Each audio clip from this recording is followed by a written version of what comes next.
Puisqu'à ce moment qu'on est ici, il y a d'abord des listes pas dans leur préoccupation. Et voilà la vie chrétienne, c'est une grâce de la part du Seigneur. Et bonjour à l'église d'abord. Bonjour. Est-ce que vous êtes là? Oui. Si vous êtes là, manifestez des vies.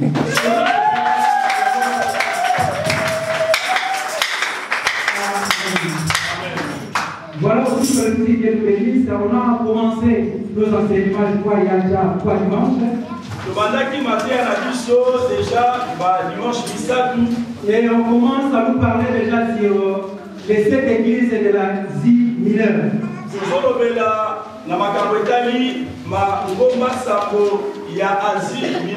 Bien aimé, c'est ce qu'on appelle communément l'eschatologie, c'est-à-dire les choses à venir.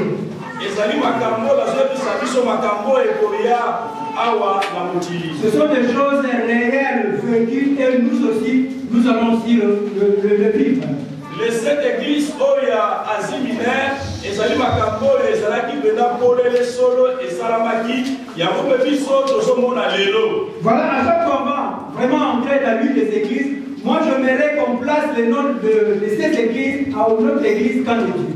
Quand on y a ce comme église, et c'est l'image de l'église, la mission de Dieu. Cela va nous aider fortement à changer vis-à-vis de notre Seigneur Jésus. Et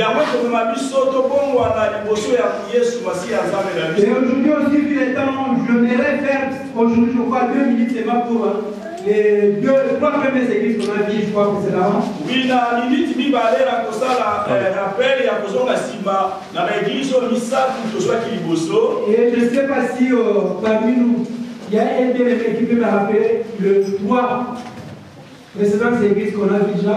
Ce que ça a dit, comment on peut l'église, déjà te suis, et ça va l'église Nini. Ça, c'est un enseignement qui est. Les amis malakisi. Ce qui demande que ça sur l'église, ni ça que les besoins de soi qui ça va l'église Nini. La première église, c'est d'abord. Église, il y a Éphèse, église, il y a Bosso. Et la deuxième église, Smyrne, église, il y a Mibalé. Et la troisième, Berka. Est-ce que vous pouvez acclamer fortement Seigneur?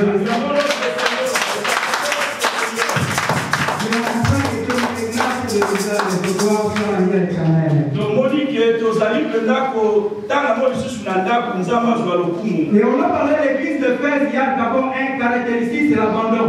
L'abandon de l'amour. Église, il y a l'église de Fès, le et la deuxième église, qu'on appelle l'église de Smyrne, leur caractéristique c'était quoi? L'église, il y avait l'église de douleur ou de la souffrance. Église, il y a Mibalé, église, il y a Smyrne, et église, où il y a douleur, où il y a parce qu'il y a face, il y a souffrance, il y a église. Et la troisième église qu'on a parlé, c'est l'église de Pergame, on a dit cette église compromise, ou une église corrompue, où il y a règne le trône du Satan. Dimanche passé, l'évangéliste Olivier a parlé d'une chose, une troisième église à Pergame. Et ça dit église où il y a compromis, église où il y a corrompu, église où il y a Satan, et pas il y a l'église. Et voilà, en bref, tu peux résumer, on devrait faire ça. Et aujourd'hui, la quatrième église, c'est l'église de Thyatire. Église, il y a église, il y a Thyatire. Oui, sans plus tarder, nous prenons le Bible dans le livre Apocalypse 2, à partir du chapitre 18 à 29. Apocalypse chapitre 2. On est sur le chapitre 2. Apocalypse chapitre 2, verset 18 à 29. Voilà. Thyatire est comme un T-H-Y-A-T-I-R-E.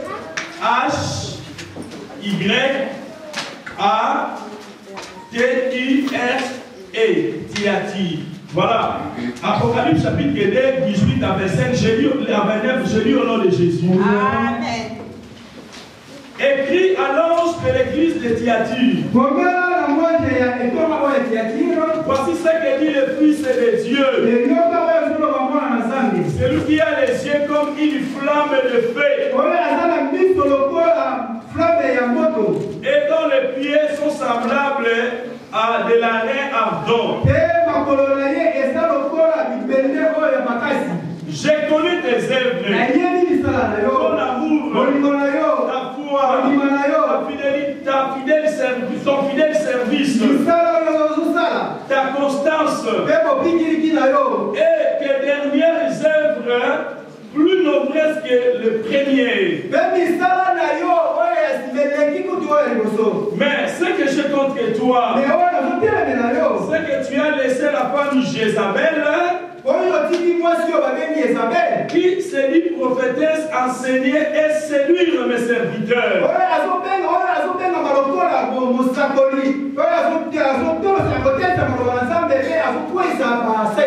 Pour qu'ils se livrent à l'impudicité et qu'ils mangent des viandes sacrifiées aux idoles.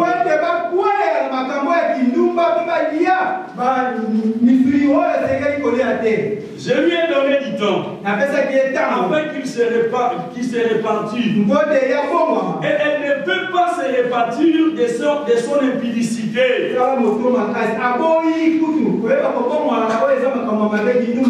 Voici, je vais la jeter sur un lit et envoyer une grande tribulation à ceux qui commettent de la dignité avec elle. À moins qu'ils ne se repentent de leurs œuvres. Je ferai mourir les morts, ses enfants, et toutes les églises connaîtront que je suis celui qui sonde le rein et les cœurs.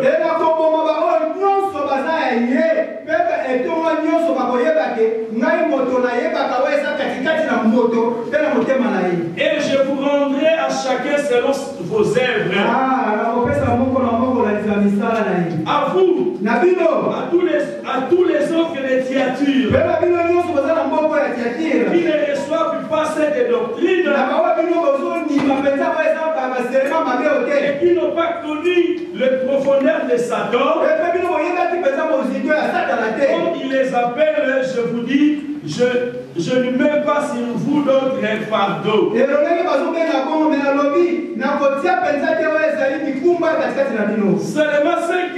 Seulement ce que vous avez, retenez-les jusqu'à ce que je vienne.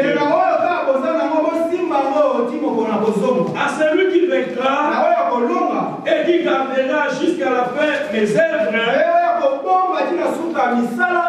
je donnerai autorité sur les nations. Il les pètera avec une verge de feu. Comme on brise les vases d'argile. Ainsi que moi-même, j'en ai reçu le pouvoir de mon Père. Et je lui donnerai l'étoile du matin. Que celui qui a les oreilles attende ce que l'Esprit dit aux églises.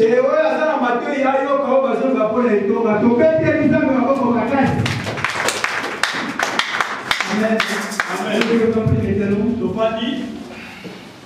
Bien, avant de commencer d'abord, le mot Thyatire signifie odeur.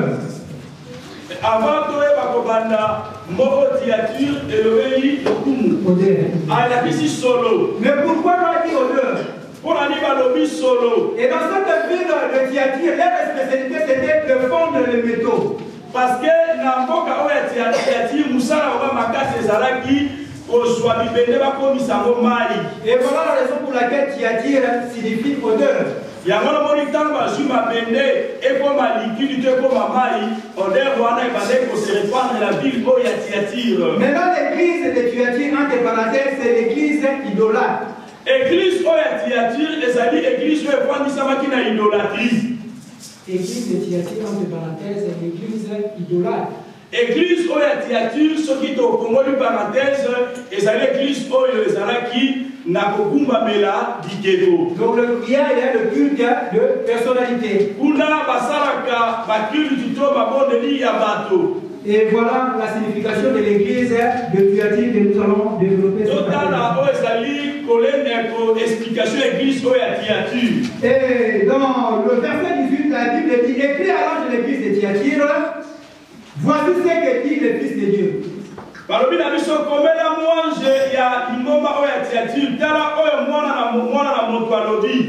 dans le précédent de 3e l'église, on nous parlait de l'ange de l'éternel. Maintenant, c'est Christ qui commence à dire. Dans le premier verset, l'ange de l'éternel dit, l'ange à l'église de l'Éphèse. Maintenant, l'ange crie à l'ange de l'église de Dieu, voici ce que dit le Fils de Dieu. Christ de Jésus commence maintenant à se manifester. Omoni na l'église misato uti koleka bande kolobela komela ange ya église ya Éphèse ya Smyrne ya Pergame mais à partir de la 4e église pour les église ya Thyatire tomoni Christ yemoko vraiment en action to yemoko azoko loba. Nous savons que l'église appartient à Dieu, parce que pas à une autre personne. La seule responsable de l'église c'est Christ. Depuis que l'église ezali ya Yesu numéro 1 Oazali Akufaki na église pour la église c'est Jésus. Et tout ce message qui transformait au messager, dans tous les versets, le premier, dans l'église de Fès, l'église de Smyrne, de Pergame, il parlait seulement l'église, c'est-à-dire à ses serviteurs. Donc, dans l'église, Misako Aliboso, Abaneko Lobela messager, Lobela ange, il y a Éphèse, il y a Smyrne, il y a Pergame. Et voilà, celui qui a les yeux comme une flamme de feu. Oyazali na misu, lokola moto. Donc, c'est-à-dire en Jésus, il n'y a rien qui peut être caché. Bien aimé, tout ce que nous faisons, tout ce que l'église fait, tout ce que toi et moi nous faisons, sache qu'il n'y a rien de caché devant lui, parce qu'il a les yeux comme une flamme du feu. Et bien, Yesu Masia, et donc, on va faire kubu ezalité. À tout ça, on va faire Yesu akomona parce que ma vie musolaye, et c'est le qu'on a likunzi na moto. Ça dit le qu'on a mis que ça, le qu'on a likunzi na moto, akomona lion sommet, on s'est dit pour ça la mona molili, na kubu Yesu akomona ngo. Et la Bible déclare, rien ne peut se faire sans que l'Éternel ait ordonné. Likamoko ekosala mate soki nzambe apesi motindo te lolenge bible elobi na biso. Et que cette église aussi de Thyatire, ils étaient dans l'idolâtrie, ils croyaient que l'Éternel ne voyait pas, mais ils oubliaient qu'il y avait un Dieu qui avait deux yeux de flamme. Ils voyaient tout ce qui se tramait dans l'église et dans cette église de Thyatire. Et l'église oya Thyatire kelema bafandisaki na idolâtrie na kokumbamela batu kosala bakiliti ya batu. Bakasaki nzamba bane komona te makambo bane koleka. Mais lokola yemo kota na miche, lokola fiable de fait. Ils ouvrent le face à l'église, il est là pour adorer, mais lorsqu'il met seulement le pas dehors, il retourne dans son ancienne vie. Sache que le Dieu de l'Éternel est verté pour toi, il voit tout ce que tu es en train de faire. Le lobé tozana na lolenge ya chrétien aboye. Na kati église, il adore, adorer Jésus, élever Jésus. Mais tant qu'on a une église, azomili makambo mokili, azosane nyoso mokili ya sala, yeba ngoke biso na Nzambe ezomona yo nyoso kosa même na libanda église. Et la Bible continue, et comme le pied sur sa place à l'oreille, avant. Moto oyo makolo na ye ekokama lokola na mabende. Et quand on parle de rein, on voit bronze, c'est ce qu'on appelle le bronze, c'est le rein. Vous voyez bien que bronze, il y a la compétition sur le 3e opposition, bronze, il y a un arène. C'est ça qu'on appelle le bronze. Les reins, c'est le bronze. C'est-à-dire celui qui a le pied le bronze. Quand on parle de bronze, on voit qu'il a la perspicacité dans lui, il a la force de tenir. Tant que la bronze, tout ce monde a que moto oyo, azapena na kulelisama, azala makasi, il y a côté même si il y a des épreuves. Il y a une différence entre le fer et l'argile. On va voir ça après là-bas. Donc il y a une différence. Mais là, Christ a dit, moi je joue le pied de bronze. C'est-à-dire qu'il peut tenir, quel que soit le temps, les circonstances, peut se passer dans l'église ou dans la vie d'une personne. Yesu Masi alobi yema akoneza lokola makolo ya bronze. Cela veut dire qu'à Koki, la penda, quel que soit le moment, quel que soit ma église, il est là, il tient, il est dans sa place. Or, dans cette église-là, leur Dieu qu'ils adoraient, ils avaient le pied de faire quoi? D'argile. Nous sommes dans l'église, oh, il y a Thyatire. Nous sommes en Kumbamela, nous sommes dans la Makolo, oh, il y a argile, il y a ma belé. Bien aimé, c'est ce qu'on dit souvent chez nous au Congo. Un grand pays au pied de quoi? Le quoi tu vas pas la mission pour la Congo, moka nene de makolo ya du pied d'argile. Et ça dit makolo ya même le petit pays, sur la capacité de toucher le Congo, il a une pied d'argile. Si le pied se peut le faire, personne n'allait. Mais comme un grand pays, un grand éléphant, il y a le pied en forme d'argile, toute personne, s'il y a le vent, tout mouvement viendra toucher, ça va tomber. Bien, mais à tes amboka ezalaka monene me lokola makolo ezali ya mabele mutu nyonso koyeba atake yango na lolenge nyonso kozala eleva monene mais soki makolo ezali ya mabele mutu nyonso koyeba atake parce que oza na force ya kose déplacer te kosala contre l'attaque. Une statue fabriquée en or, pardon, en bronze, et une statue fabriquée en argile qui va demeurer pendant 10 semaines. balobi na biso ete ekeko basali na libende to na bronze na ekeko oyo basali na mabele nani akoumela ata poso moko ezali oyo ezali ya bronze. Parce que même il y aura le vent, même il y aura la pluie, la bronze va résister, mais s'il y a seulement le pluie, même le vent, le sable là, ça va faire quoi? Ça va s'effondrer. Soki mbula makasi soki mopepe makasi eye oyo ezali ya mabele ekokweya me oyo ezali ya bronze ekoteli toyebi ndenge yesu masiya alobaki ndako batongi likolo ya mabanga na ndako batongi likolo ya mabele ntango mopepe koya ndako eza likolo ya mabele ekosala nini ekokweya. Voilà Christ, le Dieu d'assurer l'église. C'est moi qui ai les yeux. Je vois tout ce que vous faites. Je le pied, c'est-à-dire je le pouvoir, la puissance. Si vous demeurez à moi, rien ne viendra sur vous. Mais cette église, ils ont marché un pied dedans, un pied dehors. Yesu alobi na bango nazali na miso lokola lipuzi na moto nazomona nyonso ezoleka na kati ya eglize soki bokoumela kati na nga soki bokofandisama kati na nga Yesu masiya akoyeba kobatela eglize oyo me eglize oyo ya Tiatire ezalaki eglize oyo bazalaki likolo moko na libanda likolo moko na eglize okomona na eglize azali omoi mpe na mokili azali c'est-à-dire aza position ya mondini wana eza koyebana te aza nani. Et non, le verset 19, je connais tes œuvres. Na verset 19 kolo alobi na yebi misala na yo. Une petite révision, je crois qu'on en a parlé, c'était dans quelle église? Lorsque l'ange kolo alobi lisusu je connais tes œuvres na yebi misala oyo tozalaki l'église iso alobi makambo. Voilà. L'église est faite. C'est dans l'église de Dieu. Je connais tes œuvres. Dieu connaît tes œuvres. Tout ce que tu fais, Dieu connaît ça. Seulement, ce sont les éloges. Il connaît que tu fais des choses merveilleuses pour la gloire de Dieu. Tu es là, tu te bats, tu fais tout ce qui est bien. Il les connaît. Bravo.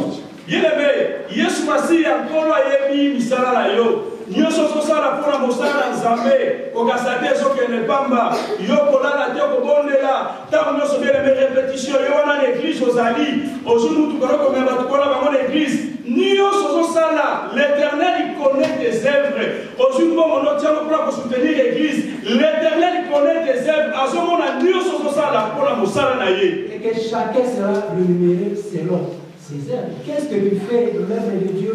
Qu'est-ce que tu fais tout autour des gens que tu connais bien? Moto na moto bakofuta ye lolenge azosala mpona Nzambe lifuti na ngai oleka mpa na yo te yo mpe oleka ngo mpa na ngai te nini ozosala mpona kosala na Nzambe nini ozosala mpona bandeko osala bango penepene esika oyo ozali parce que moto akozwa lolenge azosalela Nzambe lelo. Christ encourage et connaît ses œuvres, c'est-à-dire persévérer, continuer à faire. La Bible dit ceux qui font le bien continuent à faire le bien et ceux qui font le mal. Et je ne sais pas entre les deux. Le cœur de Dieu. Bien-aimé dans le Seigneur, il faut le dire dans le livre d'Apocalypse, oh, il faut ça la malam, à continuer à causer la malam. Oh, pas ça la mabe, à continuer à causer la mabe. N'habitez n'a mis pas là, il y a ça là, ni du bon Seigneur. Jamais que causer la malam, on sait sur ma vie, on sait ça. Bien-aimé, quand on appelle ça qui le couvre, on dit, en tout cas, encourager à Kibango, n'a rien mis ça, bien-aimé, on sait ça là pour l'Anzambé. Tant la raison pour ça pour l'Anzambé, continuez bon. Et là, continuez ton amour aussi, je connais ton amour. Na yebi bolingo ozalaka ngo pona ngai. Et cet amour, moi je l'ai conçu au niveau d'agapé. Agapé c'est quoi agapé? Bolingo oyo ngai nazwi na pandisi yango na likambo etali oyo ezali agapé d'amour koyeba kopartager ensemble oyo nyonso okolo apesi biso. C'est ceux qui vivaient les premières églises. La première église c'est l'église quoi? La première église. Lingomba ya liboso ezalaki lingomba nini? Lingomba apôtre, la première église, église ya apostolat, va venir comme église nini? L'église voilà, primitive. Église ya Moël, c'est ça l'église primitive. C'est-à-dire dans l'église primitive, si vous lisez Actes, on n'a pas les 4, 49 ou pas, ils persévéraient dans l'enseignement des apôtres, dans la communion fraternelle, dans la fraction de fête et dans la prière. C'est ça ce qui faisait règles, le principe d'une église. Bien aimé, Actes des Apôtres, chapitre 2, verset 42. Bible la biso ba umelaki na kolie sika moko ba umelaki na ko partager sika moko ba umelaki na mabondeli ba umelaki na enseignement église wana liboso na Actes chapitre 2 verset 42. Il demeurait dans l'amour, c'est-à-dire tout était en commun. Si quelqu'un avait besoin, c'est cet amour. On prenait seulement tout ce qu'on mettait en commun pour soutenir. Est-ce qu'aujourd'hui aussi, dans nos églises, il y a des caisses quelque part? Peut-être pour les aumônes, est-ce qu'on y pense? Pour les nécessités. Mais dans cette église-là, ils faisaient tout en commun. C'est-à-dire, quand tu vendais quelque chose, tu ramènes de l'argent sur sa poche. Et dans nos églises, dans nos familles, même toi et moi, est-ce que nous avons cet amour, les compassions pour les autres? Bien aimé, l'église Oyo, Bazaki na bolingo makasi, église ya liboso, ya apôtre. Et Zalaki Tento Zaboye, au monde, frère Tonto a été qui nous tukalaye, Azumbo Mona a été dans l'église. Au monde, frère Babi a été qui nous parle, Mbomana est dans l'église. Au monde, c'est là-bas qui Ozali, et Moutoukalaye a été dans l'église. A Olien Moté, parce que ceux qui nous donnent besoin beaucoup de l'offre de l'église, aye asengi bakozwaka na mbongo wana bapesi atanga na teke kaka velo ya pamba le kotika mbongo na nga baotali te yo teke kaka velo ya teke lufanga apesa mbongo ebele non bakopesa yo ndengi besoin na yo ezali tala bolingo wana po ezalaki na église ya liboso église primitive. C'est ça qu'on appelle l'amour divin, l'amour divin de Dieu. Et moi je dis souvent, l'amour n'est pas dans Dieu, mais l'amour est Dieu. Il y a différence, l'amour est et l'amour est donc. Balobi na biso ete bolingo euti epai na nzambe yango wana oyo ezali bolingo ya malamu. Nzambe azali bolingo, nzambe aza na bolingo te, me nzambe aza bolingo yango azosenga mpe biso tozala na bolingo wana. Mais l'église d'aujourd'hui, les chrétiens d'aujourd'hui, nous voulons être en dehors de l'amour, au lieu que l'amour puisse demeurer en nous. Ce qui est plus important, c'est chercher l'amour. Il faut d'abord avoir l'amour qui est vertical, et après tu vas voir l'amour qui est horizontal. Il faut bien mettre tous dans la bolingo. Notre lukango na libanda. Amour ezali vertical, c'est l'amour envers Dieu. Horizontal, c'est amour avec ton prochain. Et ça, madame, vous pensez bien aimé dans le Seigneur, quand tu vas dans la Zambé. Et l'homme qui n'y a sur sa bolingo, ce qui Christ animaki a plus facile à quoi à cause de nos péchés, c'était par l'amour de toi et moi bien aimé. Il y a Christ animaki à pouvoir. Un amour qu'on a dit divin. Donc il a accepté. L'église aussi doit avoir cet amour. C'est très très important. Pensez aux autres. Quelqu'un qui a l'amour, il se donne. Il ne voit même pas. Il pense qu'à son prochain. Dieu, il avait tout. Mais le jour où il a compris, personne qui pouvait sauver le monde. Il a quitté son trône pour mourir. La Bible dit Jean 3,16, c'est le verset que nous tous nous connaissons. Car Dieu a aimé le monde. Il a donné son fils, il a manifesté l'amour pour nous sauver. L'église aussi. Nous devons faire comme Christ a fait pour nous. Bien aimé, Lingomba et Séguetos à la bolingo. Là où il y a l'amour, c'est là où Dieu existe. Là où il y a l'amour, c'est là où l'Esprit du Seigneur manifeste. Et Seigneur dit, bien aimé, qu'on pense à Kana Yote. Ngai, bien aimé, qu'on comme Ngai. Son tanou y'a Ngai, c'est qu'à sa malade. Jamais n'a fait balama Ngai. Ça dit, pensez qu'à peu pour la balinga, monsieur, chose à faire les pénayo.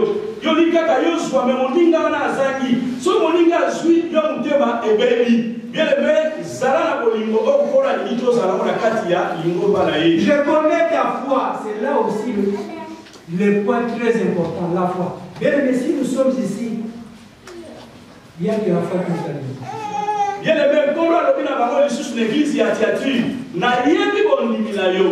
Dekolanga, ce que tu dis n'a pas la mouki la tongo, au sokoli, au bongami, au yépier. Alléluia. Hier, bon, on avait un entretien avec un monsieur, et après, comme j'ai la parole de Dieu, je ne pouvais pas passer ici, j'ai essayé de fixer seulement la parole de Dieu. Tu es frère, moi, tu sais que Dieu ne dit rien. Voilà, l'homme n'a pas dit dans ma solona, mais pour alors on a mis pour si Dieu existe, tous ces mal qui se passent dans le monde, ne pouvaient jamais se faire. Il habite d'abord où? Soki Nzambe azalaki, ma belle nyonso tala qui font pour les États-Unis, la Philippines, mabe wana nyonso po on est na gêne na Italie soki nzamba azalaki pourquoi empêcher makambo wana eza matebo soki azalaki afandaka avant de répondre la Bible il faut être prompt à écouter là. Bien aimé frère ça litoyi mingi pena na koyoka yoka mingi mais koloba bien aimé frère bakokanisa j'essaierai de retourner. Est-ce depuis que le monde existe tu as déjà entendu parler quelqu'un dit je vais vivre le monde banda mukili oyo ebanda soka ete mutu alobi ke nga amoni mupepe même toi tu as déjà vu le monde est-ce que yo déjà so mona mupepe non moi non je n'ai jamais vu je le sens ah ngana mona mona mupepe te mais na santa ka mupepe je dis moi aussi je sens la présence de Seigneur moi aussi na santa ko ezali présence ya Nkolo mais comment tu les sens comme toi tu les sens les c'est comme moi je sens le Seigneur Jésus il est là oui na lolenge moko lokolo mona mupepe est-ce que ce mot-là nous peut faire?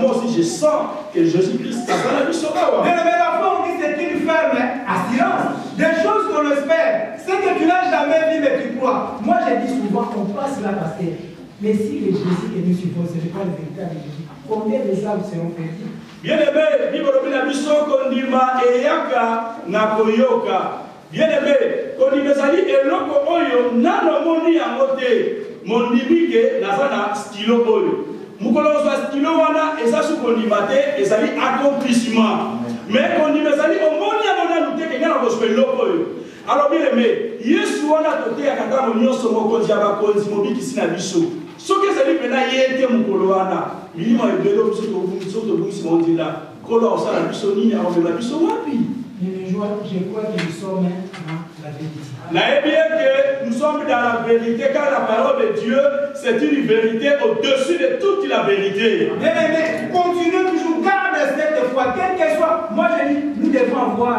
la foi qu'on a dit. Notre foi ne doit pas être bancal, c'est-à-dire le foi qui bouge. Vous l'avez dit, la foi c'est une ferme, quand on dit ferme, c'est quelque chose qui ne bouge pas, quel que soit le temps, le moment difficile que tu passes, même le mieux de marche la vie, sois toujours ferme et l'Éternel s'élèvera du dernier de toi. Bien aimé, quand dit, mais ça n'est pas comme vous avez kangama, to benga pena ko dintama, a tout moni ba problème, o sala mo esimité, o meka makambo simba te bien aimé ba complication si complication, malade ba problème. Gardez toujours qu'on n'y met pas Yesu Masia. Ce qui le loue esimité, l'homme est aussi simba déjà au nom de Jésus. Oui, quand tu as dit ton fidèle service. J'essaie un peu de distinguer les deux. Ton fidèle à l'extérieur, quel service? À l'église ou à Dieu? Ah, on a vu que ton fidèle service, est-ce que service à moi Zali? Ou est-ce que dans Zambé, ton service on a que dans la péjou? Aujourd'hui, on vient servir à l'église. La plupart viennent servir à l'église. Mais je vais te dire quelque chose qui va te toucher. Si tu viens servir à l'église, tu ne seras pas levé.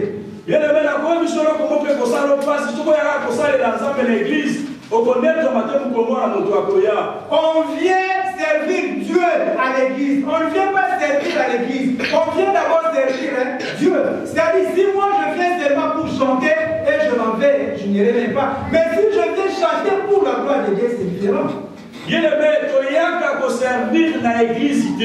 Mais je viens d'ailleurs pour saler dans l'église. Donc, voilà. Je ne viens pas prêcher pour que je vois je suis star. Non, je viens prêcher afin que la gloire du Seigneur soit.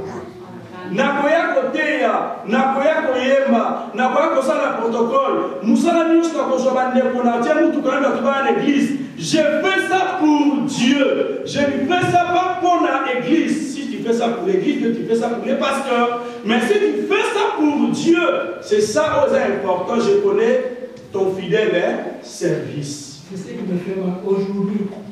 C'est 100% des artistes et musiciens. Moi, je peux dire peut-être 99% viennent servir à l'église. Bien aimé, la côté de ça, la capacité de nzembo bayembelaka, soit-disant musicien bayembelaka nzambe, la banimé biso bien. Mais tant que matin on a pas bimi, bakebeta masolo na libanda. Soka matin esili, Ils viennent quoi ce cours d'argent? Bakoya pourquoi parce qu'il y a dit que ceux qui n'a yembi n'a semana bilote ngale bobe ngane na ya ceux qui a silisa yembi ozumo ba bonza bopesi en tout cas merci dimanche moya en tout cas le niveau des années makasi. Et vous avez observé dans les églises, les musiciens sont payés et d'autres, les intercesseurs, on le paie les gains, mais chaque dimanche on donne quelque chose aux musiciens. Au moins dans l'église, on a sauvé qui était sili, au moins on a passé à Zoban, à Sinété, Moutouana, à quoi les soutiens, ces musiciens, ils soient, ils mettent la c'était jour, bonsoir. Mais Mouton, ça l'intention, sont prier pour la spiritualité église. Mouton, ça le protocole. Mouton, Mouton, à son modèle, dans sous, on peut se le côté, on peut s'abattre, on va se faire à l'église. Venons à l'église pour servir Dieu. Bandeko. Toya na église pour la posale dans Zambé, le lingue, Pierre a posé une question par Jésus. Kolo, totiki nyoso, tolanio. Vous voyez, ça me suppose le papier de l'outil. Promesse pour que la mnogono est jati. Ce qu'on te reçoit, nini. Et il a dit, je connais ta constance. Na yebi, au kangamana yo, na yebi makasi na yo. Quel que soit le moment difficile, tu es là. Bien, mais attention avec un moment difficile, pour que ça il y a un moment difficile, on sait toujours la présence en Zam. Même si tu n'as rien, tu dois pas toujours. Attends, Zangi n'a bien aimé, il y a un côté pour ça qui s'en a présence en Zam, là que le coucou il s'en Zam. Il faut témoigner. Moi, je pense que la première fois, c'était un jour où notre frère a perdu son père, frère Kalo. Oui, vraiment témoignage là, et sur la mission dans l'Union, et Zaki Maladi Bosso, dans le frère Kalo, à faire qui papa dans la Congo. Le premier, c'était le dimanche. Mais le dimanche, là, on était dans la maison de café. Il s'est présenté à l'église le dimanche. Donc, à l'ici, qui était au reste de ce témoignage, il y a frère Kalo, comment la montre, vraiment, Ayebi Makambo, il n'a pas dans Zambé. Frère Kalo, pour faire du papa, tu n'as pas quitté.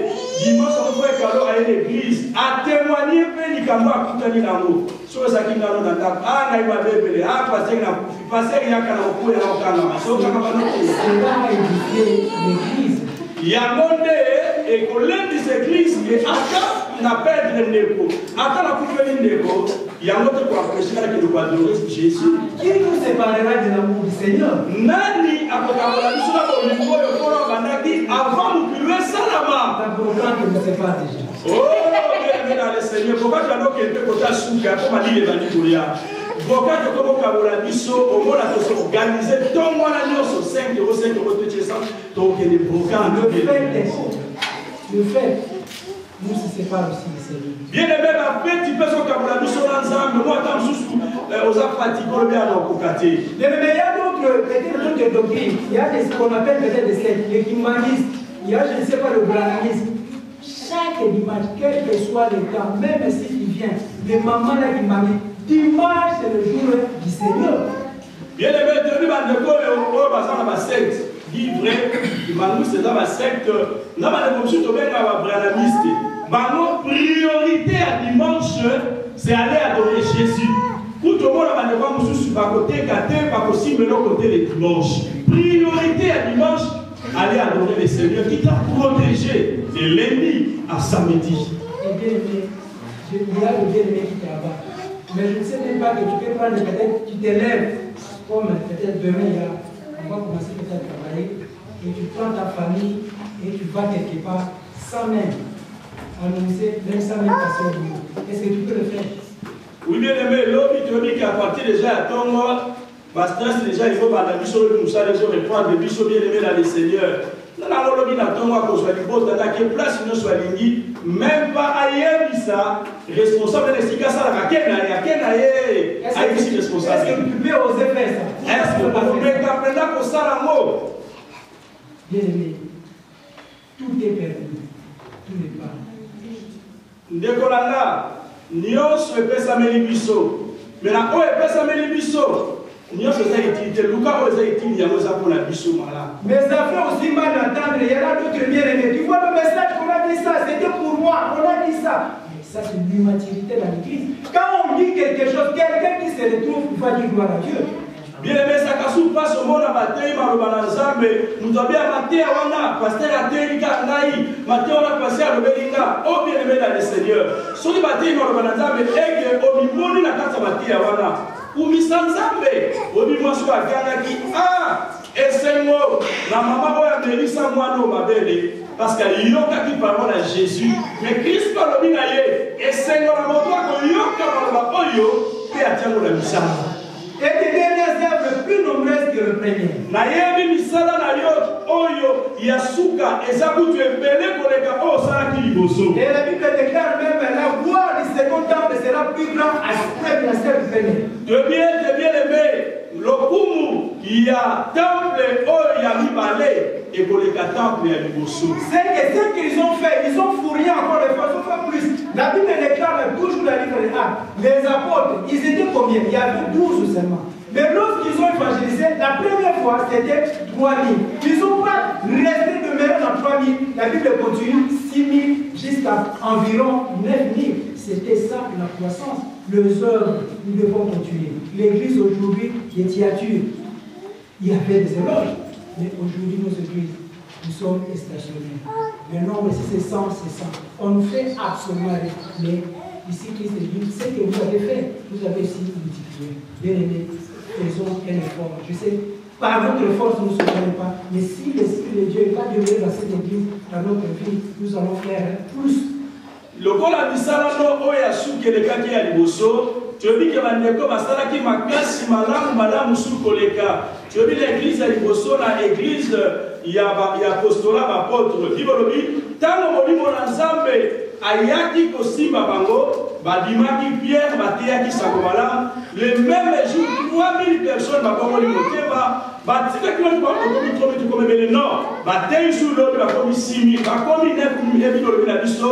Dieu a ajouté chaque jour dans l'église, bateau bazala qui convertit. Est-ce que c'est aujourd'hui aussi dans nos églises? Oh bien-aimé, nous sommes pas là, nous sommes là, nous sommes là, frère Azali, Anani Azali, Batokoki na biso. Mais baninga mususu ba biye sur masia qui totiki, ba ba ku fona masumu na bangote. Il faut porter à bango ba ya au service Seigneur. Est-ce que l'église a un projet? Et dans ta vie, tu as un projet pour le Seigneur? Bien-aimé, Ngomba Azana, Babonissimo Kopo, est-ce que Namoko Yomo Kopo, Babonissimo Kopo na Seigneur? Là, c'était les éloges du Seigneur à travers cette église de Théâtre. Nzambe akumisi bango, Nzambe atombo l'église ya Théâtre, Nzambe alobi vraiment misala no ya suki eleki ya liboso, na yebi kondimano, na yebi fuwa, na yebi misala atombo l'église po ya Théâtre. Et voilà maintenant, il dit mais. Ah, bien aimé, mais akumisi, mais tant qu'il dit de sous bien aimé, la verset 20, Nzambe mo alobi mais. Et lorsqu'on dit mais, c'est-à-dire, on fait tomber. Premier. Ceux qui vont bien travaillé, mais tu as échoué. Ah, au salut, nous allons au Suisse, 52%. Mais tellement qu'on lui, nous allons au passer ailleurs. Tout le monde va essayer de nous nous allons au salut, nous allons mais voilà, et le mot du première partie, nous sommes éloges, nous allons tomber qui église au Yatiature. Maintenant, voilà le conseil du Seigneur. Après avoir compris Nzambe, ni a monaki, l'église au Yatiature. Mais c'est que j'ai contre toi. Ah, bien aimé, la langage Nzambe est changé. Nous avons cause à la contre yo. Nous avons cause à la contre yo. Passer à cause à la contre yo. Mais attention, Nzambe Robake, c'est que j'ai contre toi. Il me dit souvent, vaut mieux la fin. Une chose que même dans une course, on peut commencer 1000. Peu importe le nom, mais on a besoin seulement de toi à l'arrivée. Dans le Bakambingi, bien aimé Souka et le Kaka et Badeli. Même la bateau va se faire Mambam, tu comprends la mission de Zala qui est belé. Mais la Souka va se faire la pose là, va tenir ça, tu vas combattre, il polo et à podium. Et voilà aussi, nous devons faire attention. L'église a perdu les airs, les enfants de Dieu ont perdu les airs. Le zèle d'antan, c'est ça qu'on a dit dans l'église de Fès. Premier amour, on a abandonné. Tobosani, Tobungisi, Penza, seul, aux acquis permanentes, aux acquis makasi, tous les dimanches, aux Penza concentrés à l'église. Mais bien les maisons Makapsu, au Bungisi, dans cette électa, on les mis au Misongisi Sima. Parce que Nzambe a son reproche, mais on a contre yo lelo. Mais ce que je contre toi, c'est que tu laisses la femme Jézabel. Oh, on a la zali contre yo. Tiki moi si oyo. Babeli Jézabel. Qui s'est dit prophétesse. Oh, il y a le Kazara qui m'a sakoli. Enseigne ses lui mes serviteurs. Aya pour enseigner la carte ya lingomba. Pe akwisa basali na Pour nzambe. celui qui disait qu'il mange et devient sacrifié aux idoles. Pour être akwisa mana ozali implicité to kindumba na mukuse. Pe balia niyama. Oyo basali yango ba sacrifice pour la batu. Qui est Jézabel? Nani oyo mwasi oyo tobengaki Jézabel. Jézabel, c'est peut-être quelqu'un pour Jézabel. Jézabel ezali na dimanche passé évangéliste ateyaki biso l'église à Pergame afongolaki mpe mwa moke likabetaki ya Jézabel ayesaki biso ati mwasi ya nani awutaki wapi. Jézabel. On dit souvent, toi tu uses Jézabel. Jézabel, c'est qui? Oui, tolobana mondingo mpe mondinga yo mpenza oza mwasi okasa Jézabel ozoseka mpe ntango lobile bongo toyebi te mwasi yango nini asalaka na Bible. Et Jézabel d'abord, elle vient de la ville, elle était sidonienne. Mwasi oyo awutaki na ville ya Sidon. Quand on parle de Sidon, on voit la ville qui se trouve à Babylone. Il venait de Babylone. Tant que ça la Sidon ezali moko oyo bamboka oyo ezalaki na Babylone. Et voilà maintenant le roi Akab épousa Jézabel. Tala mokonzi Akab ake kobala mwasi oyo Jézabel. Et voilà aussi, il y avait une loi juive qui interdisait les juifs de prendre une étrangère comme femme. Oui, bien aimé, ezalaki na libeko moko penza epekisaki na bayuda bakende kobala basi oyo bazali ya bapaya. Et la plupart des femmes là, ils ont mené toujours des troubles. Basi wana soki obala mwasi ya mopaya soki ayiye badotaka désordre na peuple oyo. Or, en Israël, le roi Akab, lorsqu'il est bien instauré comme le roi, et il se précipita d'aller épouser une femme étrangère qui s'appelait Jézabel. Tangu kaka roi oyo Akab akomi mokonzi ake mbangu na Silo akebala mwasi ya mopaya oyo Jézabel aye na ye na libota na Nzambe. Or, l'Israël d'abord c'était le premier fils éternel. Le Dieu c'était Jéhovah, le véritable Dieu, le Dieu d'Israël. Or Israël mwana yaki papa na bango. Et maintenant Jézabel dans leur pays, ils avaient encore leur Dieu qu'ils adoraient, qu'on appelait les dieux de Baal et les dieux d'Astarté. Jézabel mpe esika awutaki kuna na Silo bazalaki na banzambe na bango nzambe ya Baal mpe nzambe ya Astarté. Bien aimé, il y a des fois aussi c'est difficile d'épouser un païen.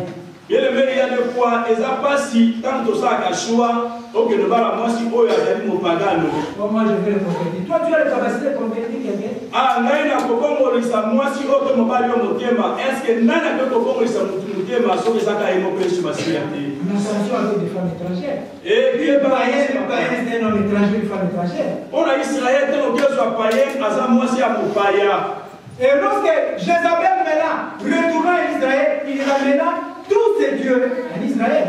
Mwasi oyo bakebala na Sidon Jézabel, ntango baye na ye na Israël, na banzambe ya bikeko wana amemi yango maintenant na Israël, là où il y a peuple de Dieu. Est-ce que la Bible déclare un homme peut servir que mettre à la foi? Bible lobi na biso nani akoki kosalela bamaître mibale bakonzi mibale. Est-ce que cette femme est allée imposer même son mari? Le roi Akab n'avait même pas un mot à dire devant Jézabel. Mwasi oyo ntango aye na banzambe wana abandi kokweyisela oyo ezali mobali ne Akabe bien aimé toyebi bamama mosusu azalaka bakofuka osamani papa na shamba fukami mpenza afukami makasi nde nyonso wana ekweyi wana tata alaki kotima azotambola mais soki bakweyisi ye na shamba wana afukami mpe badirekalenu bien Jézabel oyo akweyisi oyo ezalaki Akabe ayebisi yeke lokola ozala kwame nga mpe na ye banzambe na nga adore mpe banzambe. Et puis connaissez même l'histoire de Samson aussi.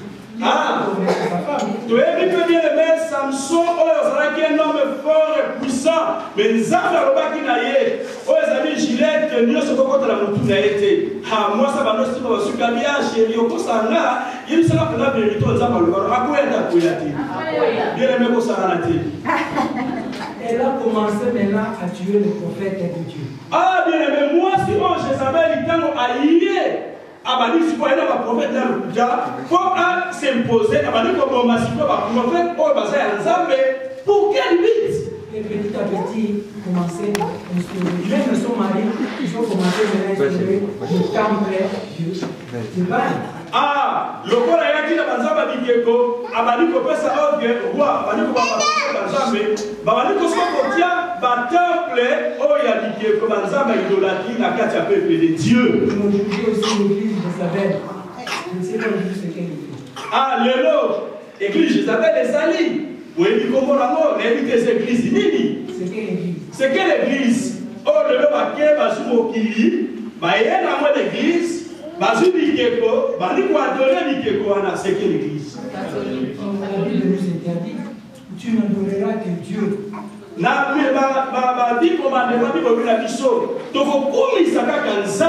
Lui et lui seul. Et pour lui, c'est Marie. Tout passe par Marie. Marie, mère de Jésus.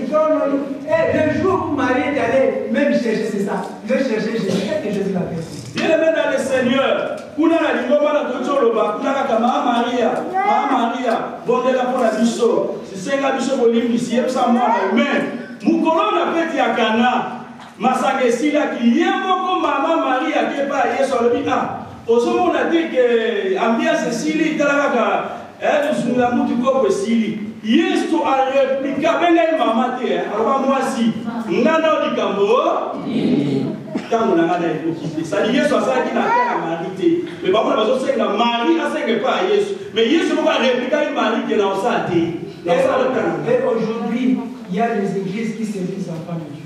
Il y a même les serviteurs de Dieu. Au lieu de prêcher, il a dit montre-nous Jésus, ça nous suffit. Ne viens pas à l'église. Moi, j'étais aux États-Unis. Je fais ça. Venez, on a vu le vidéo qui s'est dit qu'on ne regarde pas de Dieu. C'est que l'homme a s'aimé.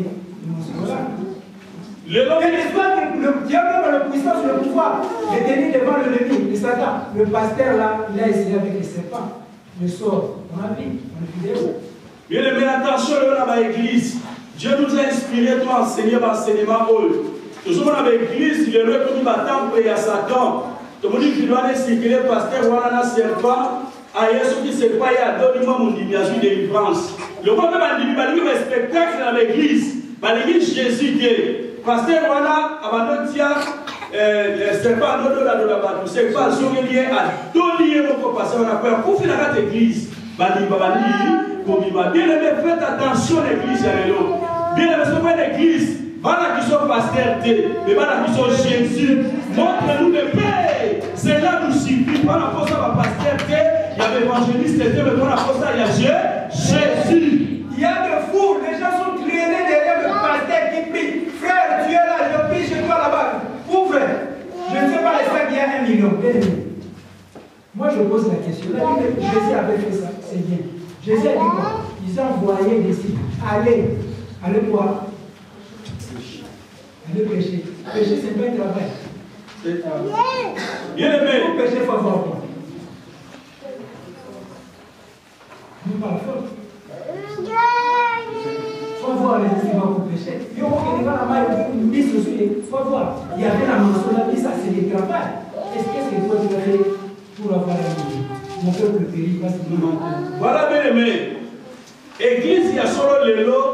Pour les gens qui savent dans l'enseignement, toujours plus dans la catégorie. Parce que l'église, c'est beaucoup qui là.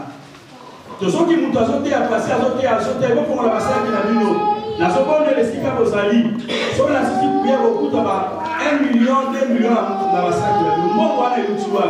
Il va le dire, quoi, il faut ça la télé, aliaté. Au bitan, on se sala. Nous avons toujours bon santé. Pour sa parole est de Dieu. Pour ceux qui ne sont pas mais ce qu'on mange, on a 1 million, c'est la magie. Comme on a l'école primaire, pour qu'il s'habille à l'Union. À ce moment, on a la mort des ténèbres à Télio. Il y a un pasteur, M. Sabi, dans l'Israël. Il y a un seul en Israël. Après, pour la gamme, 500 euros, Mario a outil dans l'Israël. On n'a pas besoin de ça, on a besoin de Jésus. Montre-nous le Père, cela nous suffit. Il y a même des serviteurs de Dieu. Ils s'autorisent à épouser 3 4. Ils le soutiennent. Moi, je fais ça le ministère de pouvoir vous faire cette vie. Et il tient, il dit Abraham avait combien de femmes? Voilà une personne sur le terrain. Tout ce monde a le même pasteur, on a fait ensemble, mais il ne veut pas comprendre que Moukili. Et ça, c'est ça, la pensée à parole vivante. Parce que il y a des choses, on n'a pas si balé, Missak, Mine. D'abord, M. Abraham, il est mon coin, il y avait Sarah, femme, servante d'Agar, et après Ketura. serviteur de Dieu. Mais si ce monde, c'est normal. Il a aussi des versets bibliques. On ne voit jamais une église une doctrine par un verset biblique. Azapé na verset biblique qui sont qui opposent à ma cité, à quoi ici, na verset biblique, on a bien aimé. Doctrine, au enseignement de Solanda, ça n'a pas un verset biblique de mon côté. Et donc, on a dit dans l'Ancien Testament, il faut pouvoir dans le Nouveau Testament que c'est vrai. C'est là que c'est la doctrine. Mais ce qu'on a fait, c'est qu'on va appuyer dans mon bâti. L'évangéliste, c'est le débat de Moukolwana. Na incorrecte bi ko na biso so kaka yeso bozolanda na bomo na bino bozaba malera de plus de malere so zu vexo wana ote yango batu bumsi bakunzela me banana likolo balobi soki yesu masiya ako akufaki asekwa te bato bakolanda kaka ye bozaba plus malere nous connaissons le Jésus ça c'est asekwa on n'est pas des malere. Il y avait le livre d'Esaïe, je crois, 8 et 20. La Bible dit à la loi et au témoignage. S'il n'est pas ainsi, le peuple ne sera pas révélé. Bible dit la mission bien aimée dans Moukanda Esaïe. Na mibeko, on a dit qu'à me témoignage. Ce qui est à bon côté, bien aimé, on y a ce que Koloba, Esa, Yamou. C'est la loi de l'Ancien Testament. Et le témoignage, c'est quoi? C'est le Nouveau Testament. Mais si on n'arrive pas à expliquer bien éclaircir à l'Église, comment ces peuples-là seront sauvés? Bien aimé, tu veux bien que loi, les Anciens Testaments, loi à Moïse et Yaki, loi Zaki comme pédagogie. Mais bien aimé, témoignage, c'est le Nouveau Testament, c'est confirmation à Jésus. C'est ce qui est réel. Mais ce qui est ce qui est pour expliquer ma cambo malamouté, comme ma peuple de Dieu ouvre. La Bible dit au chapitre 22, je crois 18 là, on ajoute la parole de Dieu et on héritage la parole de Dieu. Il faut le dire souhaite l'Apocalypse pour la suite on le dit toujours qui s'appelle toujours la malbana nzambi. Ils avons on ajoute et on retranche dans la parole. Celui qui tranchera sera frappé de toi de fléau, c'est la Bible qui déclare. Alléluia. Amen. Mon frère Kolongola, avec le pape quand vous allez makambo ilando ebele o esi mususu c'est fléau. Nous devons être des chrétiens avertis. Bien aimé, le local de Dieu, nous avons révélé dans Barcelone pour avertir l'église. Moment où l'église, nous avons averti le monde. C'est ce que j'ai dit. Ces églises de Thyatire peuvent le changer à l'église du camp de Dieu. Église, oh, il y a Thyatire, l'élo, l'église, la bisso, il y a camp de Dieu. Et Dieu nous a fait d'abord des saluts. Zambé, à ça, la bisso, vraiment, encourager la bisso, à se payer la bisso. Mais ce que j'ai contre toi aujourd'hui, c'est quoi? L'élo, Zambé, à ça, contre Ngai, contre yo, et Zandini, n'a pas ça, Zambé. Est-ce que tu respectes les enseignements qu'on donne ici? Est-ce que Toto Saka Matia Matia Kabiso Awa? Et on est constant dans l'église du Seigneur. Est-ce que tout ça peut être à côté de ma Yakotitama attaque au problème? Et on continue toujours à manifester cet amour. On continue toujours pour la Kisaboli. On se laisse berner par les enseignements, surtout les réseaux sociaux. Bien aimé, tous les kaka koyoka enseignement tous sur les réseaux sociaux, qui le pasteur m'a dit que non, qu'on peut sa dignité, dit les acquis dans l'Ancien Testament, ce qu'on peut ça le bien aimé, les gens va bloquer bénédiction avant l'ensemble. Attention, parce que le koyoka mais pose à la mouli mon ensemble pour discerner les vrais et les faux. Et qui se livre à l'obéissance et qui mange de viande sacrifiée aux idoles. Quel viande sacrifiée aux idoles. Prophétesse Jézabel abandaki pour séduire bas serviteurs, bakoué à l'impudicité et puis balé à Niama, ça les a cérémonie. C'est-à-dire des paroles qui ne viennent pas du Dieu, c'est ça, qui est donc la fausse doctrine.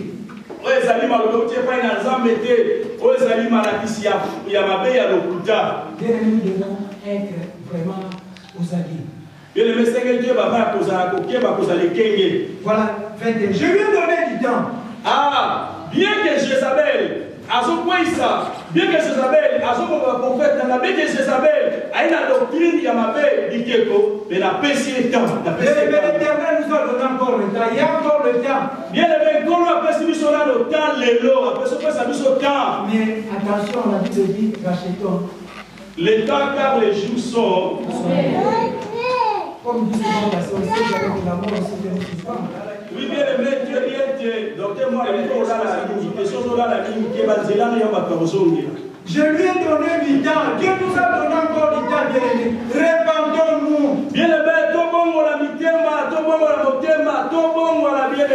Oublie le mal que tu as commis, tout ce que tu as fait n'est pas conforme à la parole de Dieu. Le temps que Dieu t'accorde cet après-midi, repentons-nous. Bosana nyonso elekaki ezalaki ya pasi lobi ezalaki yo pasi oki bapingi oki batongi oki basiliso beleme bosana yango limbisa beleme nzambe apesi biso tanga après-midi ya lelo tose repentir. Il y a un tel mec qui m'a appelé le matin. Hier, il m'a appelé tellement j'étais fatigué, je ne même pas. Et pour Dieu le matin aussi, il m'a dit, oh, j'ai peur, peut-être que tu as peur que j'ai mal au dents. Et sa situation s'est empirée. Moi, je dis non, il faut avoir peur du Seigneur qui est là. Donc moi benga lobi tellement libre ça nga parce que qui vont bali et bandi tant sous alors benga sur la tête qui fatigué à quasi dans sous situation au malade et makasi avec le lobi na bandi la kasi va mettre tant sous soyer makasa bi non ko banga pour la carte me banga de Seigneur. Est-ce que tu es à l'église? Est-ce que tu es à l'église? Oh non non là bien aimé. Moi je dis l'église c'est un lieu de scandale. Bien aimé, mais si de quoi là, l'église, ah là sur l'église, n'a dit non, on a l'église, c'est si scandale des amis. Même si tu restes, même si tu sors, si les gens là vont te moquer, vont commencer à faire des commérages, ils vont le faire. Bien aimé, même si on a l'église, même si on a l'ibanda, si on a la bateau à l'indi, tu viens pour qui à l'église? Église. Je lui ai dit, ma soeur, mon frère, tu ne sais même pas que la mort fait des séquelles aujourd'hui. Oh, tu déclares le mauvais. Je dis ce que c'était vrai. Nabi c'est on dit que lui ah, osolo ba ngana okufa ko dire mais a lui linga tata c'est donc comme liwa mutu abangi. Mais so bi ko mbongo wa sebeli. Est-ce que tu auras le temps de s'expliquer devant Dieu? Au bout de ça sabe so qui lui pour expliquer nini. Bien aimé, on vient à l'église pour Jésus. Même si les gens, je ne sais pas, te mortifient, te font des choses horribles, continue toujours à élever les yeux dans la montagne. Bien le maître, à l'église, c'est pour la Yesu Massia, même si tu vas au Sekayo, même si tu vas au Fingayo, parce qu'il y a le posto, quand on va à l'église, on dit moi si Oyo, Anna, bien le maître, à son tate, baso Seka, baso Finga, pas mananae, mais il y a tant de gens qui sont à silo, à qui qu'on est dans le temple. Je lui ai donné du temps en fait qu'ils se répandissent. Elle ne fait pas se répandir sur l'église. Oh! Na pesi eta abongo mapona kindumba na ye. Mais aboyi, moi si wana aboyi ko la pona kindumba wa so sala stadi, azu nzambe ya malam, na nzambe libanda aile l'église asali kindumba. L'Éternel est Dieu qui montre son amour devant toi. Nzambe azotanisa bolingo malamu mpona biso. Et Dieu miséricordieux. Nzambe ya mawa. Il peut même gagner rien pour toi, pour nous. Nzambe olamu asaka mpona biso akokozwa pe lokote mpona yo mpona nga. La Bible est là, approcher de l'Éternel c'est pour notre bien, il se suffit de tout. Bien aimé, Bible lobi kopusa na pelepele ya Nzambe eza mpona bolamu na biso. Il s'est donné pour toi et moi. Voilà maintenant la réponse. Et elle refuse de se repentir. Bien aimé, réponse est ma pèse bisouette balobi. Moi si oyo aboyi kokomo la motema. Et voilà aussi le chrétien de Jésus. Total ete bakristo ya lelo. On endurcit toujours autour. Tozoyisa toujours mitema na biso makasi mabanga. La Bible déclare chaque jour suffit. Ah mokola mokona lobi ye moko akozwa oyo ezali makasi na yango. Quand peut-être on est là pour vous évangéliser, vous appelez et ainsi. Non. On a ce souci-là de compassion des âmes. On sait ce qui va se passer. Dans les fois que peut-être si moi si je meurs aujourd'hui, ce sera pour moi c'est un enlèvement. J'attendrai l'enlèvement. Mais si je n'ai pas fait ce que l'Éternel m'a obligé de faire, est-ce que vous pensez que le jour-là, je serai enlevé? Non. Bien le maître, ça pour évangéliser côté à biso sango malamu so mona pasteur azotungisa bengisa elobe église non bien aimé ezali poto sa mosala okolo apesi biso toyebi ngonga te toyebi mpe ntango te mwana moto akokoya mpe lelo kobimika awa na libanda komi na voitire te yesu aye mpe tokei yesu akokoya te liwa mpe kokoya esoki liwa eye engala asalaki mosala okolo apesaki ngai te nataka na explication nini yawe na ma promesse wana me bamonaki yango te. Moi je dis souvent les promesses ne rendent jamais une personne. Bien aimé, tu dis que la gare est prête à monter à vivre libéral. C'est parce qu'on a prophétisé, je serai serviteur de Dieu. Moi, si tu ne marches pas bien, Dieu aussi. peut même s'arrêter aujourd'hui. Et tout ça, c'est resté. Bien aimé, les gens vont toujours dire on a beaucoup fait sur la monnaie de la qualité. Bien aimé, ma confession promesse, ma confession promesse. Mais si on marche ma lame dans Zambé, ça va pas arrêter au lélo. Faut y voir une cette promesse là. Et voilà aussi il y a des serviteurs de Dieu qui travaillent, qui sont devenus occultistes. Le temps Dieu nous accorde. Toi qui es là, nous qui sommes ici aussi, nous avons des grilles qui nous travaillons. Il y avait un autre Dieu là étranger. C'est le temps de se répartir. Bien aimé, le autre souvent la carte de l'église, par pasteur, par plus occultiste, par suite, ma camoualibanda, dans la carte d'église. Ma miracle, monsieur, ce que la carte d'église, c'est purement magique, c'est purement satanique. Alors bien aimé, attention, c'est encore la moisson de Jézabel, aïe qui n'a pas d'ensemble d'ailleurs, aïe qui tombe à temple de la Katia, peuple de Dieu. C'est ça la Bible de Jézabel, à Sali qui nous m'a dit, nous avons l'assemblée de la Katia. La justice nous a mis sous. Donc, ça dit qu'il nous va nous amener sous. La sens soit de Dieu, vous avez sur arbre. Et il y a ici un jour, l'apôtre Paul a été menacé. On a dit qu'il y avait le Dieu des déesses. Le peuple qui était dans cette ville-là, il fabriquait le Dieu en statue des déesses. Et le jour où l'apôtre avait enseigné, évangélisé dans cette ville, le peuple se retourné. Les gens là ont cherché à faire oublier l'apôtre Paul. Bien le bien que bateau va être ça là.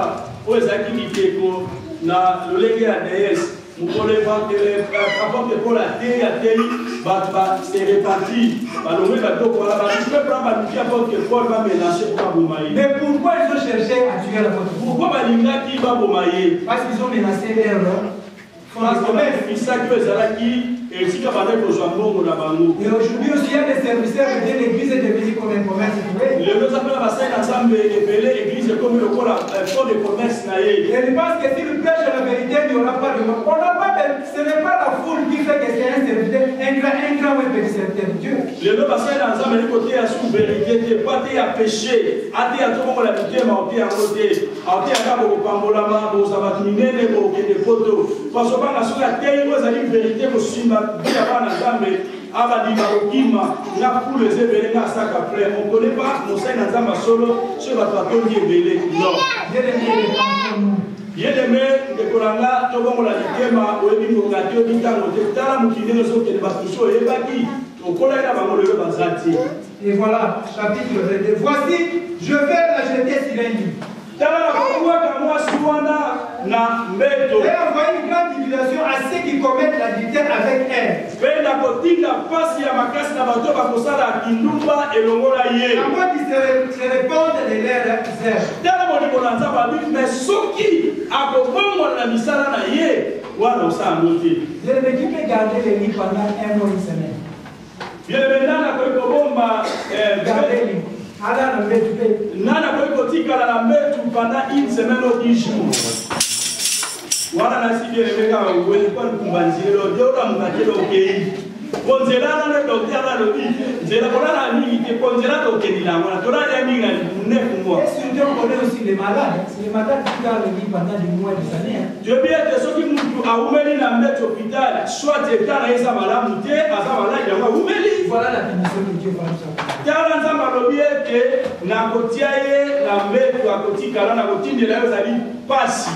aura des tribulations, il y aura des douleurs, il y aura, je ne sais pas, la maladie qui va te jeter même si tu n'auras même pas l'état de se lever. Bien aimé, il faut voir l'ensemble discerner tant que soit comme le baboé. Il y a des choses que tu es comme la capuche, peut-être que nous va punir là. Au moment où une semaine, un mois, 2 mois, la mettre au hôpital, il y a des fois que nous avons qui a changé la ligamento. Tant que nous avons à punir. Et la punition, ce moment va comprendre que c'est Dieu qui m'a fait ça. À zonger les âmes, nous avons besoin de l'année. Et à moi qui se répandent de leur. Ah, voilà ça, par lui, n'a pas dit qu'à maman la mettre, mais ce qui. Mais il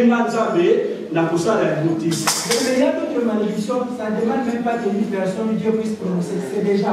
La Bible déclare même maudit soit l'homme qui fait l'œuvre éternelle. Est-ce qu'il y a besoin qu'un pasteur ou bien un homme de Dieu ou bien un enfant de Dieu puisse le déclarer? Non.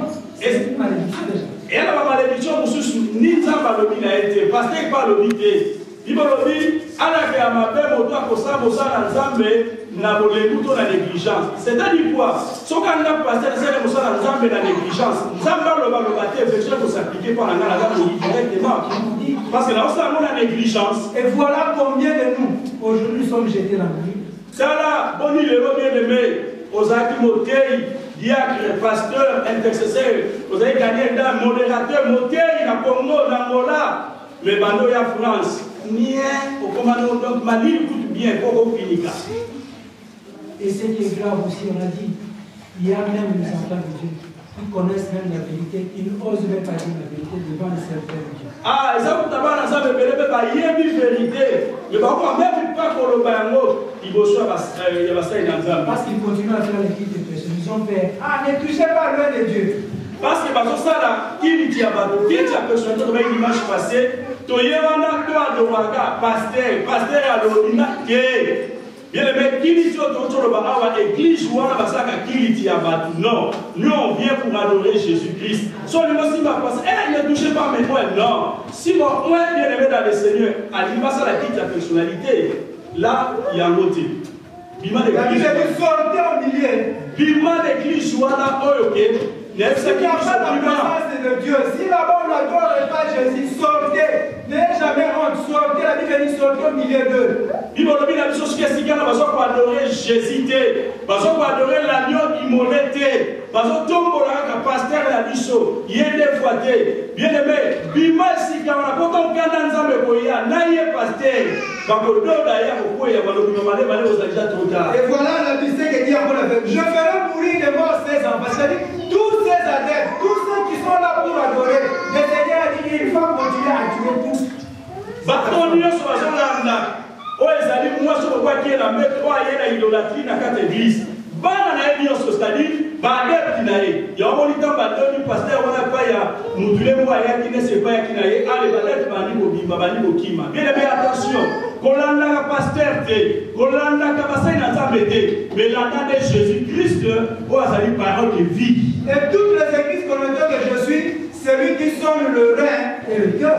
Et ma maman l'a dit yo sur le non, toi moi ma famille oyo azapena mutaseli makambo aza nzambe oyo ayi kotala kati ya motema mpe kotala kati ya barin. Voilà les avertissements que l'Éternel nous a. Tala bien aimé lelo nzambe azopesa avertissement l'église ya lelo surtout bandeko ya poto l'église ya poto église ekoti na distraction magie ekoti na kati église mabe ekoti na kati église nzambe azokoavertir sur le tokeba peuple de Dieu. Il ne faut pas aller partout là où on ne peut pas aller. Il lui sonde le cœur et le rein. Tala bien aimé motema ndenge ezali mais mutemi makanisi eza na kati ya motema wana eza nzambe yebi kosonde na bareine. Et dans le livre je crois Ézéchiel, je vais chercher un peu le verset, la Bible déclare il y avait dans une église il y avait un serviteur de Dieu et ses collaborateurs. Mais qu'est-ce qui s'est passé? Le serviteur de Dieu ne savait même pas l'âme de tous ses collaborateurs. Un jour Dieu l'a fait sortir dans son esprit. Va dans cette église. Quand il est rentré dans cette église, il a vu un homme qu'on appelait Tammuz. Tammuz était là, il était adoré, d'arroser l'encens. L'encens là c'était satanique. Mais le serviteur de Dieu, il était pour adorer Dieu. Mais il ne savait même pas. Mais si Dieu ouvre le ciel, et tu vas savoir la vie, l'âme de tout et chacun de l'église. Bien aimé, ça, il m'a bien aimé dans le Seigneur. Et Zaki n'a eu mon comme au Kabi, et on a ma serviteur n'a eu. Mais il ne savait pas ce qui s'est passé dans cet endroit. Zaki n'a de quoi, t'as vu, soit à l'égoïa, pour voir qu'un asa au début, et puis ça va soloana, tout ça. Mais Zaki m'a pour l'enzambé, Zaki a mal monté. Mais nous voulons dire, pour moi, qui va nous misou, va comprendre qu'est-ce qui s'est passé. Bien aimé dans le Seigneur. N'allez pas partout. Côté de l'église, nous sauter. Bien aimé, il faut nous appeler à développer, convaincre et ce que pour adorer Jésus. Parce que tout le monde a passé non, bien aimé dans le Seigneur. Et aujourd'hui, il y a même, je ne sais pas, des thèmes sacerdotales. Ministre sacerdotal, ministre quoi? Maintenant, on a continué à retourner dans les pratiques juives maintenant dans les églises. Ils mettent des tambours, il y a la sang, ils mettent ça, attention. Et c'est ce qu'on faisait dans l'église, dans l'église juive.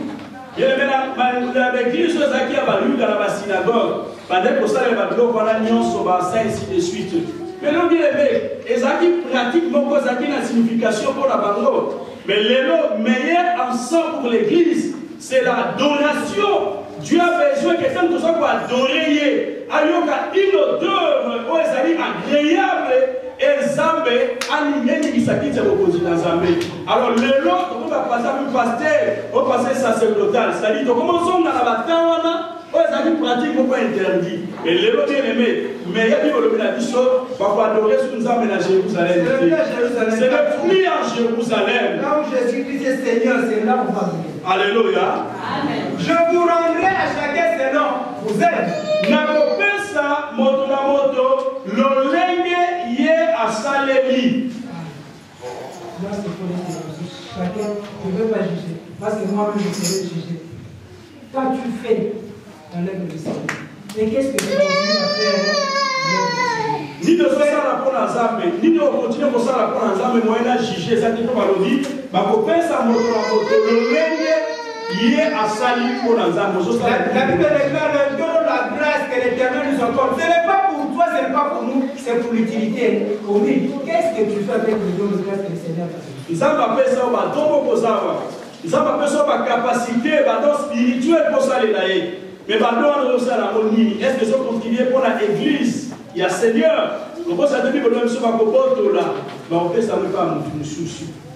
Et verset 24, à vous, à tous les autres de Thyatire, qui ne reçoivent pas cette doctrine et qui n'ont pas connu les profondeurs de Satan, comme ils appellent, je vous dis, je mets pas sur vous d'autres fardeaux. Zambalobia, pour la bino, il y a l'église, tous les autres de l'église, il y a Thyatire.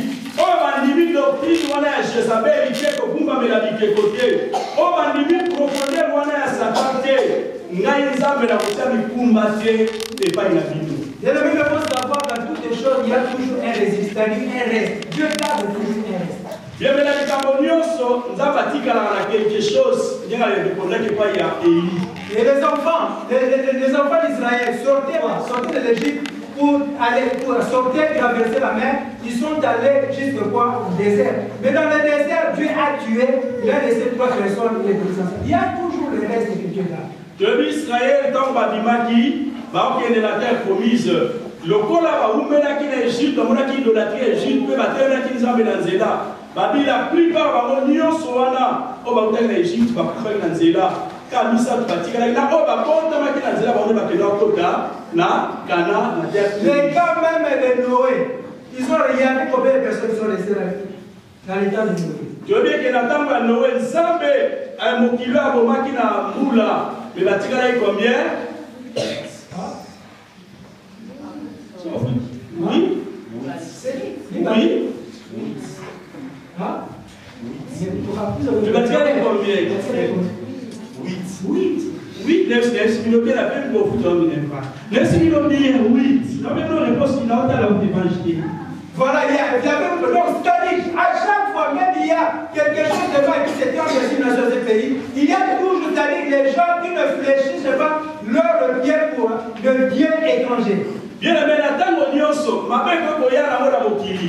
Bien aimé, ma nyonso, ma bokumba, mais la banzama, na tata nabo ka kote non. Biso, atanga moko, na ulanga Yesu, ulanga nzabo alikekuté. Et voilà aussi l'Éternel à vous, à tous les autres qui ne reçoivent pas cette doctrine. C'est-à-dire, à des gens qui ne se donnent pas à cette fausse doctrine, voilà ce que je vais faire pour vous. Ah voilà, et ça là-bas, oh, bien que la tango église, oh, est belé. Moi, sur Jézabel, ayaki na doctrine ya mabe, ayaki na idolâtrie. Mais quelques-uns, bagumba melaki, ozalaki likeko wana te, ababina bino, na pesa bino bikumbate. Même il y a des difficultés, même tu n'as pas de papier, tu n'as pas de travail, tu n'as pas d'enfant, et que les gens te disent que toi, c'est fini pour toi. Mais je te dis de persévérer, tu auras une récompense à la fin. Bien aimé dans le Seigneur, Atabato Baseki, Balobi Keyo, Osana Musanate, Yosana Mabota Te, Yosa sans papier, Yosa Sokina, bien aimé dans la Koyebisayo, Kanamaka Kanazambe, Lodi, Okosa Kuti, il y a persévérance. Et dans cette église de Thyatire, bien que Jézabel régnait, mais il y avait des gens qui adoraient le véritable Dieu. Dieu a dit, je sais, je connais que vous êtes là, et je vais vous affermir. Bien aimé l'église, Thyatire, et ça qui n'a pas tout, Oyo, badoraki Jézabel banzambe ya bikeko wana mais ça na quelques-uns badoraki ete et bien la même année que salut ezalanga ata mutu ayeli yo nzambe ya bikeko koadore te au nom de Jésus-Christ baone batikalaki wana badoraki nzambe ya bikeko te ye nde nkolo azolobela bango. Donc je ne mets pas sur vous d'autres fardeaux. Quel fardeau? nakotia kati na bino te vraiment mikumba nini wana. Et je ne ferai pas mourir de moi comme je vais faire des enfants de quoi? Jézabel. nakoboma bino te nakufa ndenge nabomaki badepte ya Jézabel. Et je ne vais même pas vous jeter au lit. nakobwaka bino te bokangama na lili bando olalaki le premier jamais ti lelo le 16 Et je vous ferai seulement grâce parce que je suis Dieu. nakosala bino ngolu parce que bino baboyi kokumbamela nzambe ya Et likeko. leur récompense était ça. La grâce va demeurer dans leur vie. bien aimé lifuti na bango esaki ngolu na nzambe ekoumela kati na bango bien aimé zanga na yo nyonso me kozanga grâce ya nzambe te. Mais seulement ce que vous avez, retenez-le jusque je vienne. lolenge bozali bozala kaka bongo ti ntango nga na koya bokumbamela nzambe ya likeko te. Et c'est il faut passer dans la tribulation.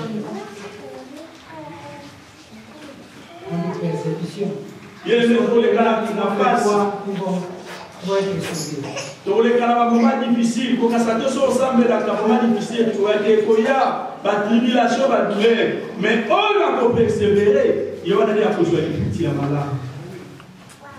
C'est à nous de se réveiller. yango bien aimé esengeli vraiment biso tozala bato tozali debout oyo ke tolemba te sokwesa maboko te ata ezosimba te bien aimé lelo ezosimba lobi ekosimba au nom de Jésus. Et nous sommes le 7, on a dit. Nous sommes les 7, on s'attache à quoi? Nous sommes parmi les serments. On s'attache au 7. biso tozali baétape oyo ekangami na nzete. Bien aimé, ne cherchez pas à s'éloigner de le vrai 7.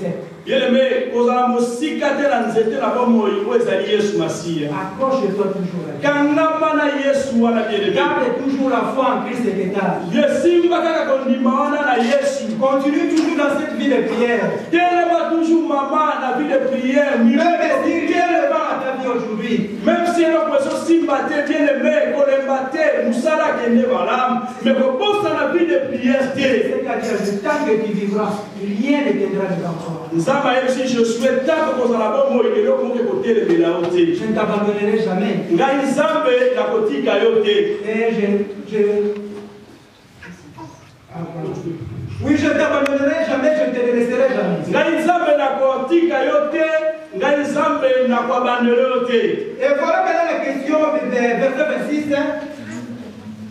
À celui qui vaincra, na moto osikoya kolonga et qui gardera jusqu'à la fin de mes œuvres, oyo akotelema akokangama ngai ti na suka je me donnerai autorité sur les nations. nakopesa ye bokonzi likolo ya bamboka. Voilà la vraie répondance. tala kobongwana ya malamu. Et Christ va te donner l'autorité de juger les ennemis. nzambe akopesa yo nguya ya kosambisa. Et tu as aussi la capacité de demeurer dans le gouvernement céleste. okoyeba mpe kowumela na oyo ezali na gouvernement ya nzambe oyo eza gouvernement céleste. Et tu vas vivre à côté de Christ, bien-aimé. okoyeba kowumela na pelepele na Yesu. Mais sincèrement, tu vas persévérer jusqu'à la fin. bien aimé ibolobi celui qui persévérera jusqu'à la fin sera sauvé. ikampiko bien aimé komona bakomi liboso na te komona pasi te komona kozanga te kangama na Yesu kino na suka. On ne peut jamais appeler un vainqueur s'il n'a pas combattu. bien aimé soki mutu akundi te bakobenge molongi te. Et moi je sais en toi, c'est un jeu d'esprit de combat. bien aimé ozala molimo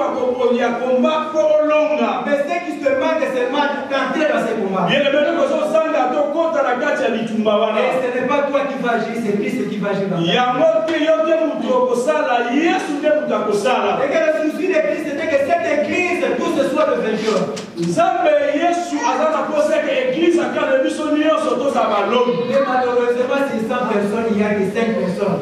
ntango mosusu mpona bene tozala 5 à 5 nde baa balobi. Et dans cette église, on voit la moitié, la majorité ont servi, ont adoré Jézabel. Mais il y avait seulement une minorité qui ont compris. Il y a le véritable Dieu, le Christ, celui qui a les yeux pleins de flammes. bien aimé l'église oyo ya Thyatire bato bakumbamelaki Jézabel banzambe ya bikolo bakotaki na kati mais ezalaki na bato moko ya moke bakumbamelaki Jézabel te.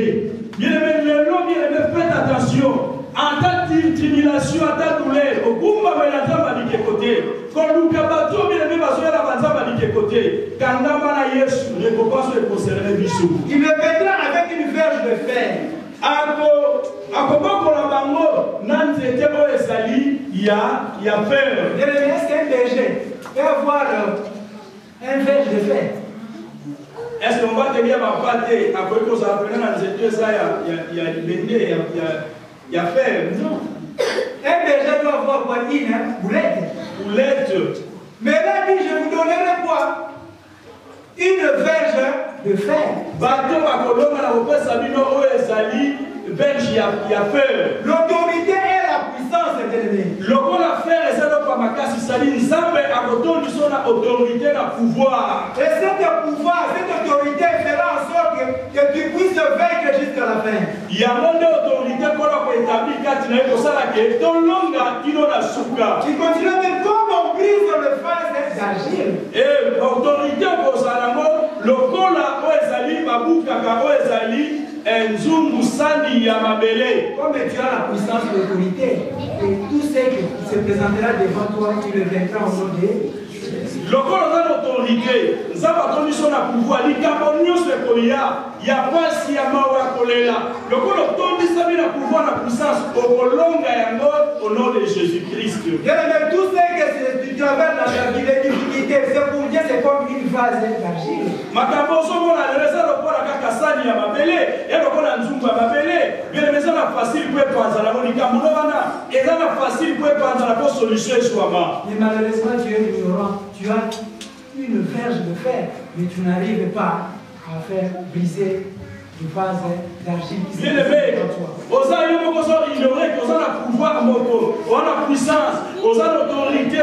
Oui, mais on pense à eux, ça nous dit qu'on m'a appelé. On a ignoré qu'on a le pouvoir et qu'on donne la cause de la solution. Ainsi que moi-même, j'en ai reçu le pouvoir de mon père. Et tel que tu es, tel que vous les voyez. Voilà. Je reçois le pouvoir du Père pour nous transmettre. Si ça n'était pas ainsi, je n'aurais pas vous dire tout ça. Et que nous avons reçu la part de Christ. Et il y avait le pouvoir, la puissance de Dieu. Et je lui donnerai l'étoile du matin. Et l'étoile du matin, si on parle ici. Étoile du matin, quand on parle d'étoile du matin. Il est l'étoile du matin, ça nani. Il est l'étoile du matin. Azali étoile oyatongo. C'est à quelle heure l'étoile soit? Na heure nini étoile du makaratongo.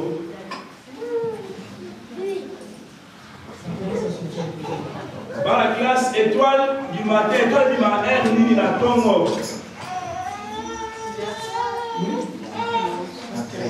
Vers l'aurore, qu'on appelle l'aurore. Quand nous sommes la tongo et sautant à Penza. Vers 4, 5 heures, 4 heures, c'est ça l'aurore. Quand nous sommes la Penza, tongo, nous sommes à côté à 4 heures, 5 heures. Je lui donnerai l'étoile du matin. Donc, il a compris ça y est, Oezali, étoile et tongo. Et un jour, il y avait Pierre et Jean devant quoi? Les temples qu'on appelait quoi? Mukolomoka Zaraki na Pierre na Jean, Bazaki na temple Babengaka. La Belle. Temple Babengaka, la Belle, na Acte des Apôtres, chapitre 3. Il y avait un homme dit infirme. Il faisait la marche chaque jour devant l'église. Mais un jour, il a dit Jean et Pierre. Ils ont dit quoi? Nous n'avons ni argent. Mais c'est que j'ai. Il a donné qui?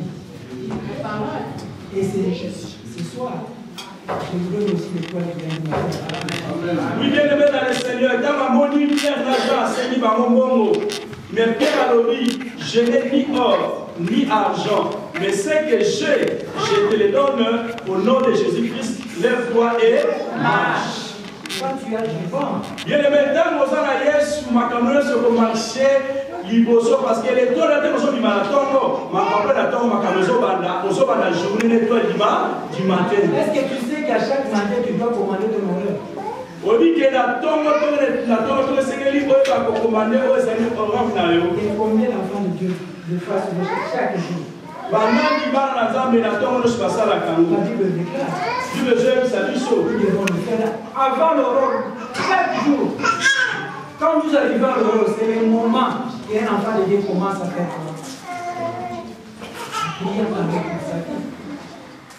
Voilà bien les temps, nous sommes là, tant qu'on les autres, la Bible nous recommande les bisous, les natans, voilà moi dans Zambé, avant la politique, la journée naïe, vie naïe, nous qui ne pas une Est-ce que tu as l'étoile du matin ou l'étoile du soir? Est-ce que bien les meilleurs ont l'étoile du matin, étoile dans les temps, nous avons journée au bimba, tous ont l'étoile du soir, il y a pas pas seulement le soir, tout est sombre et noir dans ta vie. Yo c'est la gare pour toi ma caméra comme molili l'état moi va dire pour la ngai c'est le moment où il y a l'aurore, il y a les étoiles. Fais quoi? Tu sors le matin pour. Voilà bien aimé. Tant que étoile je vais la tombe pour que les courants là ma pauvre. Voilà je crois voir ces musées là il y a Jacques, il a fait Jacine. Pour que celui qui a les oreilles entende ce que l'esprit dit aux églises. Moto azala matoi ayoka makambo oyo molimo alobi na ba église. C'est ce qu'on répète souvent dans l'église catholique.